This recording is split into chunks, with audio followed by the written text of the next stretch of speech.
In this video, I'm going to explain how I beat one of the most difficult Mario levels created and somehow justify how this took me 38 hours of attempts.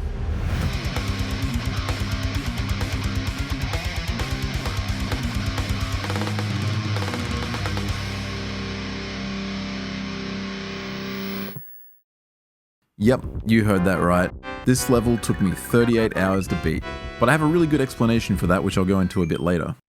The level is called Dram's Butthole and is the final challenge of Panga's Super Dram World, which was released back in 2015, shortly before the release of Super Mario Maker and the boom of Kaizo that followed closely after. At the time, there were really only a handful of around less than 10 Kaizo ROM hacks that were beatable without the use of save states, and this was one of them. Because of that, this was the very first Kaizo ROM hack that I ever played, so I had a lot to learn. This video is part of a new series I've been doing, so if you'd like to see more videos in this style, then please let me know in the comments what levels or ROM hacks you'd like to see, and don't forget to like and subscribe so that I can keep making these. The level begins like any of the castles from the original Kaizo Mario World ROM hacks, including a friendly message box packed with moral support. To survive the very first jump, a lot of finesse is required with the jump button. I think the easiest way to see this is by slowing it down. I need to do a small jump by letting go of the jump button early, then re-grab the jump button immediately to slow fall, then let go of the jump button again just before bouncing on the thwomp, before precisely pressing it again to give Mario the distance to make it to the platform. All of this is done whilst making sure I activate the thwomp at the right time to be able to bounce on it. If I do it too early, the thwomp will fall too quickly, and if I do it too late, I'll end up jumping into the side of it.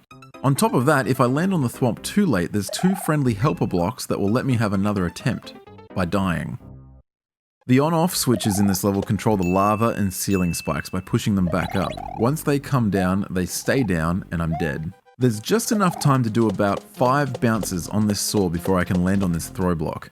Immediately, I have to do a 1-frame grab jump by pressing the jump and run buttons at the exact same time, then kick the block left into the switch while trying to jump to the right. If the switch is off screen when the block hits, then it won't activate and the ceiling will come down and kill me. There are many ways to do the ball and chain ride. I did this by feel. Sometimes I found a big bounce helped me line up the final bounce better before the ball sunk beneath the lava. Other times it felt right to just keep bouncing. On the final bounce, I have to thread the needle between a muncher and a hidden block to reach the shell, and under the pressure of time and a falling ceiling, this can be tough. There's a lot of timing involved in the next jump. I have to be holding the jump button here, and the timing I used is to kick the shell right as the tip of this spike passes the level of the floor. I then wait for the shell to bounce back from the left wall to buy time so that the ceiling will raise before I get to it. This is really tight. I have one chance to jump onto this saw and then bounce along. Then I have to hit the switch and then try not to hit the Kaizo block so that I can make it to the final trick, which is a double shell jump. This was the major roadblock on my first playthrough all those years ago. I found that doing a small jump and turning back so that the shell went straight up gave me just enough time to grab the second shell and do a small shell jump. The problem is that the ceiling here is low, and doing a big jump causes the shell to fall back down before I can do the first shell jump, and causes me to run out of time to make it to the end. I have to land on this second shell to bounce over, and then do it all again, knowing that of course there was one last hidden coin block.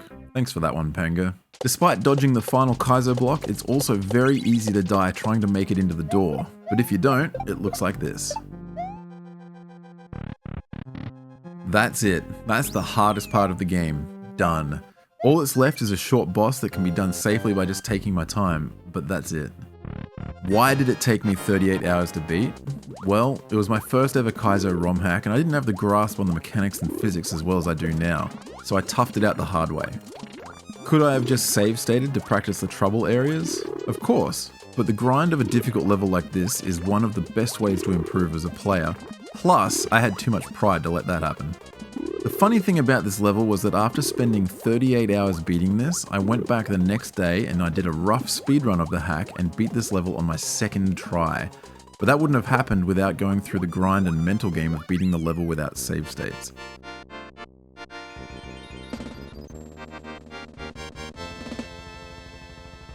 This ROM hack is a fantastic speedrun, and I owe my Kaizo Mario career to this game because it's what got me hooked on playing this stuff in the first place.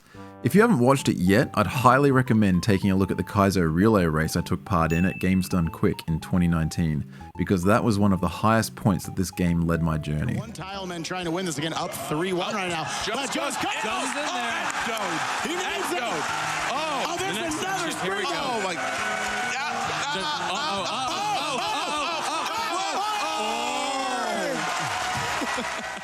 Thanks for watching, and of course, here's a Deathless playthrough so that you can appreciate the speed and flow of the level in a single attempt.